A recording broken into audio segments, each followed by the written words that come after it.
Nagkaroon ka na ba ng relasyon, kapamilya, kamag-anak, kaibigan, kung saan parang kinakailangan mong panagutan ang lahat ng kanilang mga katanungan at para bagang inuobliga ka na maging parte sila ng buhay mo? Today, we will talk about boundaries. My name is Kenny G, I'm Benny. And I'm Lorainne. and you're watching Couch Talk.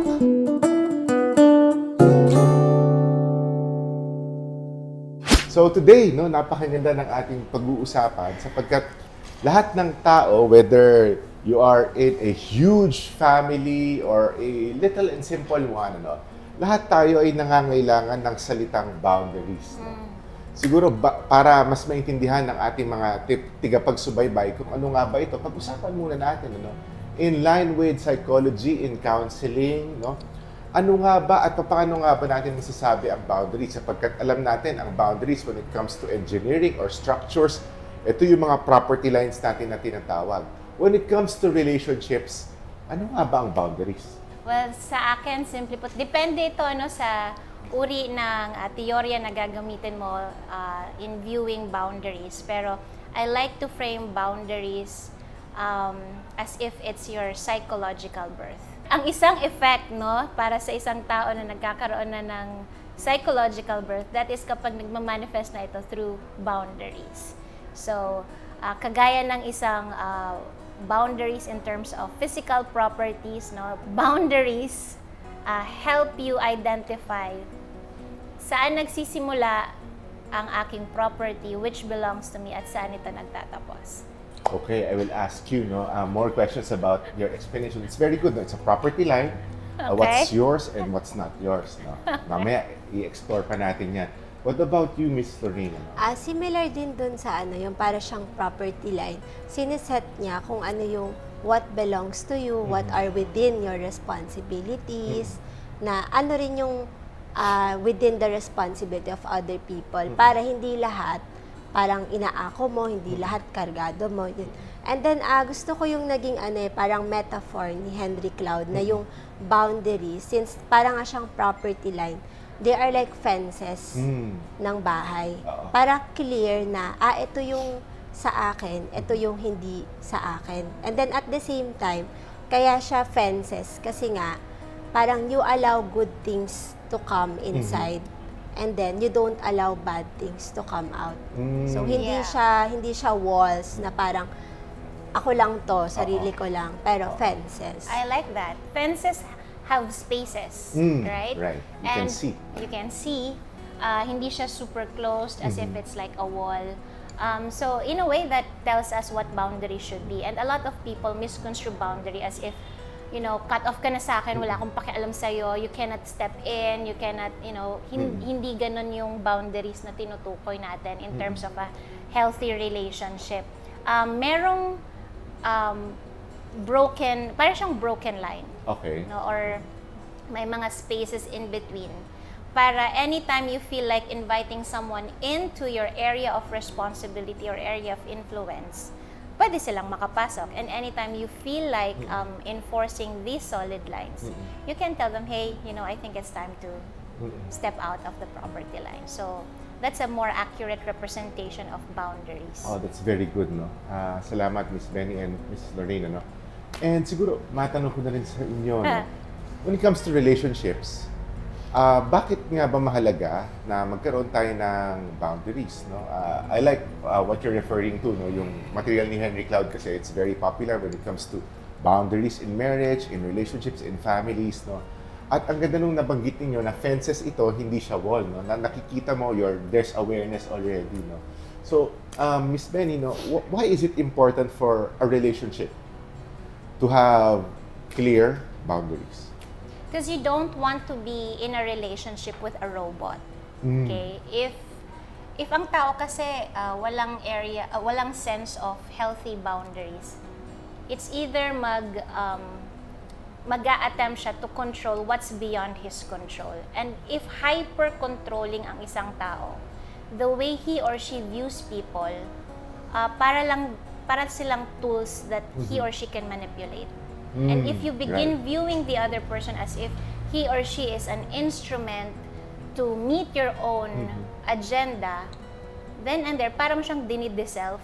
Tinatanggalan mo siya ng personhood, tinatanggalan mo siya ng autonomy, hindi mo nire-respeto ang kanyang pagiging tao. Oo nga. Because gusto mo, gamitin mo siya Controlled.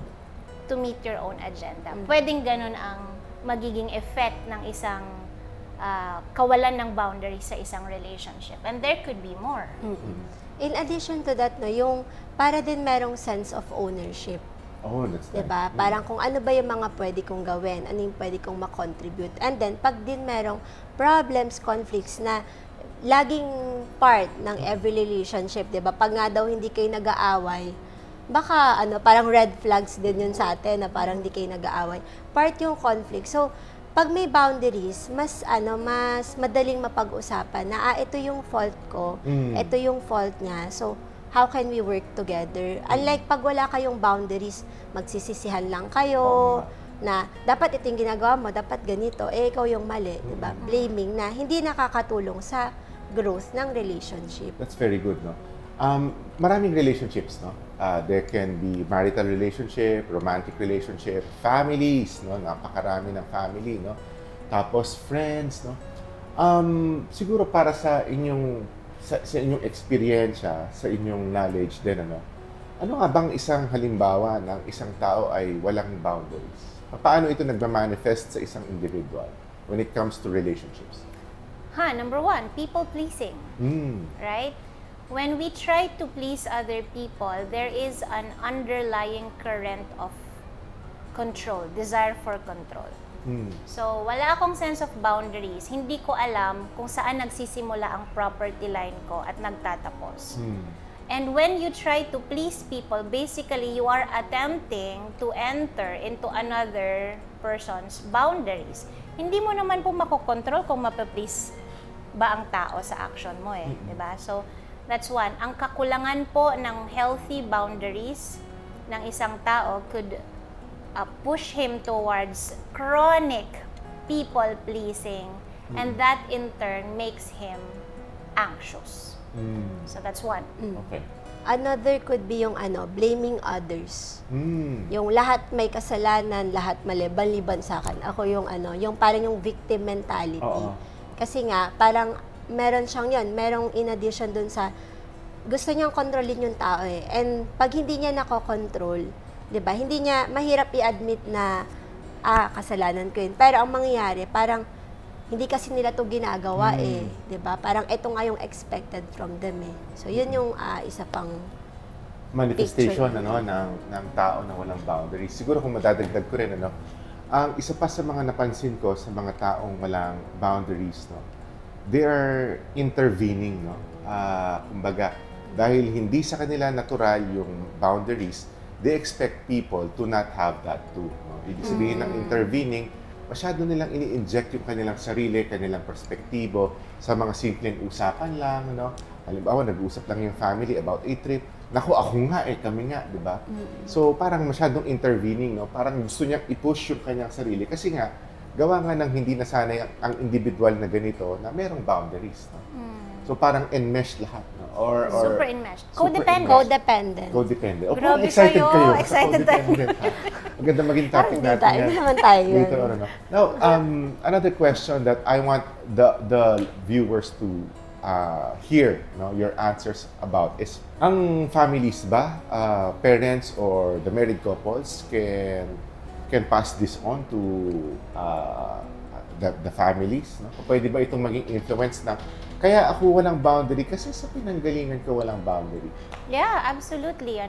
Kung gagamitin natin yung teorya ni John Bowlby on attachment theory, ang uri ng pakikipag-bond or emotional bond between a parent or a caretaker doon sa isang bata can definitely influence kung paano magre-react yung bata.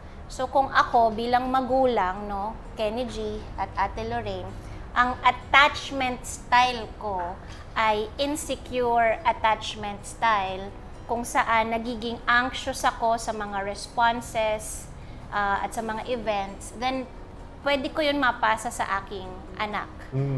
And it could be an anxious, ambivalent response sa bata. At pag sinabi nating ambivalent, hindi na talaga niya alam kung anong magiging reaction niya.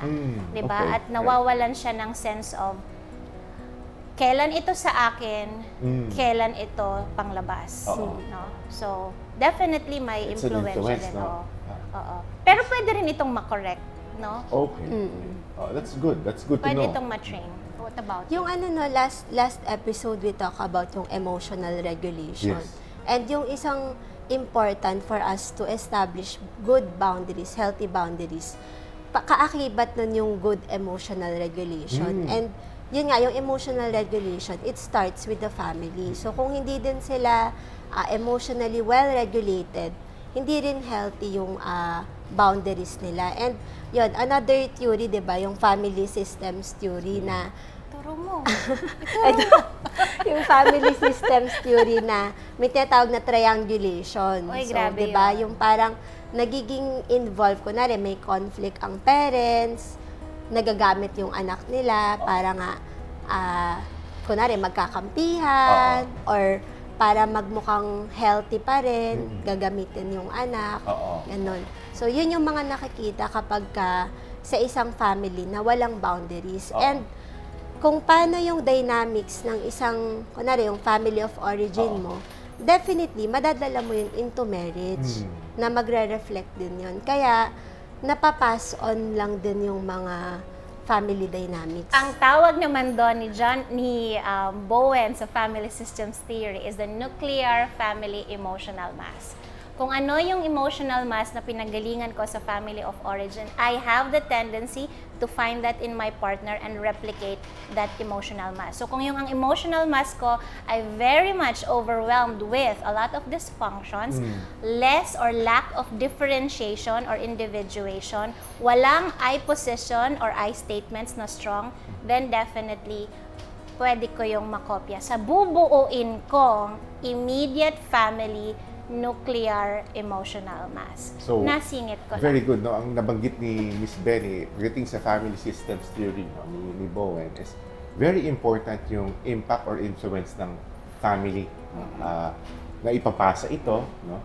In the absence or in the negligence of parents, no?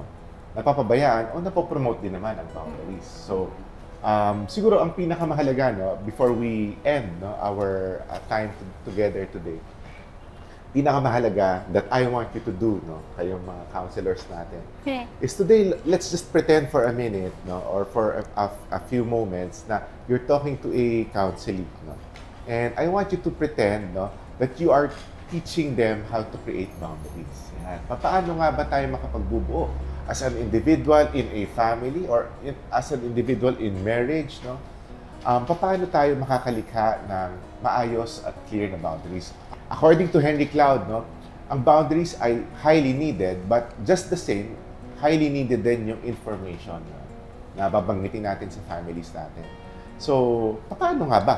Paano? Yes, Dr. Benny, yes, Mr. Rain, yes, Pastor Ken, we are hearing you about boundaries, but how do we create it? Ako, kung kakausapin ko yung mga counselees, no, it starts with self-awareness.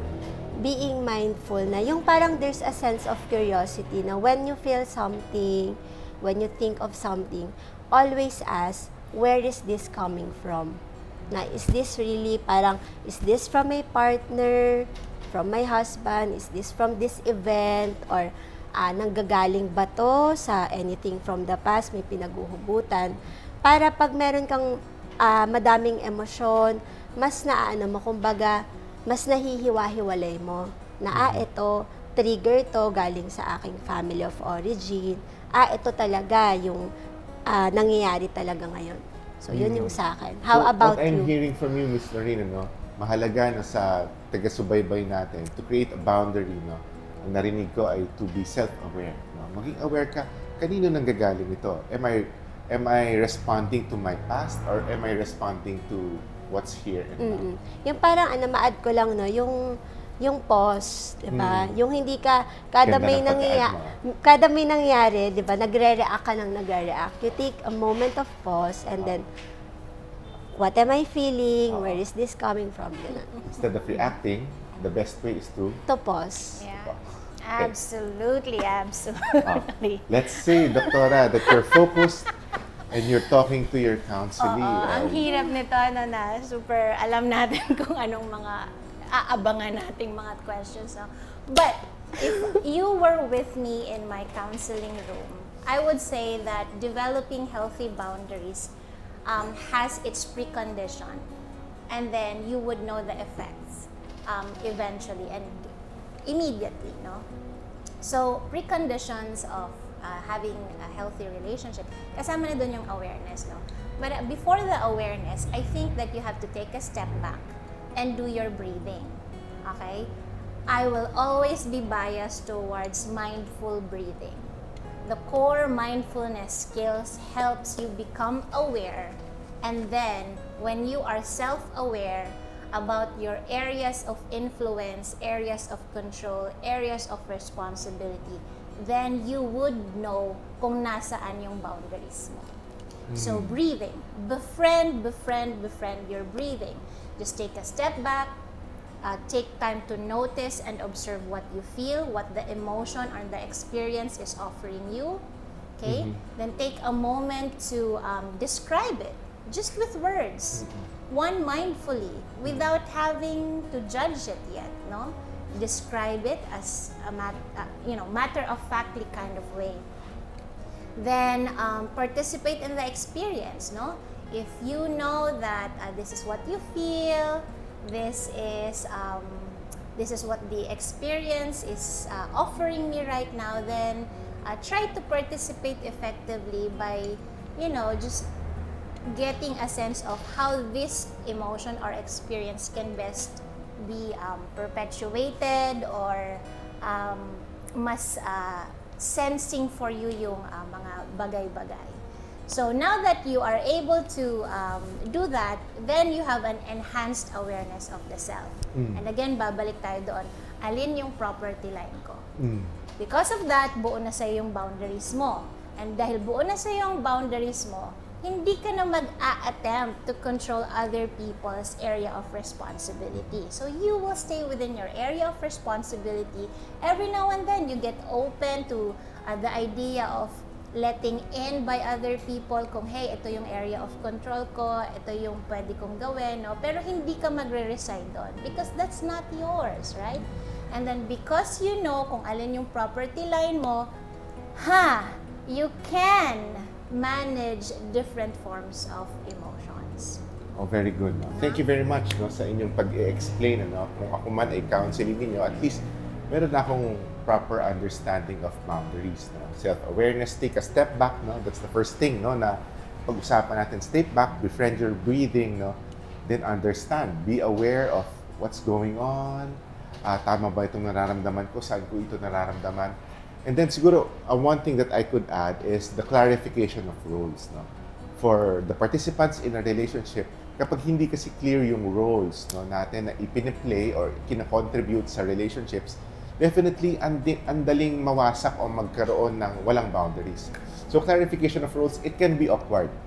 At first, syempre, kapag hindi implemented, pakiramdaman tayo, di ba? Pero once it's already there, you can enjoy the relationship kasi knowing that, hey, you have a role to play, I have a role to play. Let's make this relationship work. Okay? All right, let's have our power card moment. Create your boundaries and it will protect your values. So hopefully, mga kaibigan, mga kapatid, sana ay magkaroon tayo ng hindi lang understanding, but magkaroon tayo ng boundaries in our relationships. Muli po, ako si Ken. I'm Benny. And I'm Lorainne. Tandaan po natin, mas makabuluhan ang usapan kapag inuupuan. We are Couch Talk.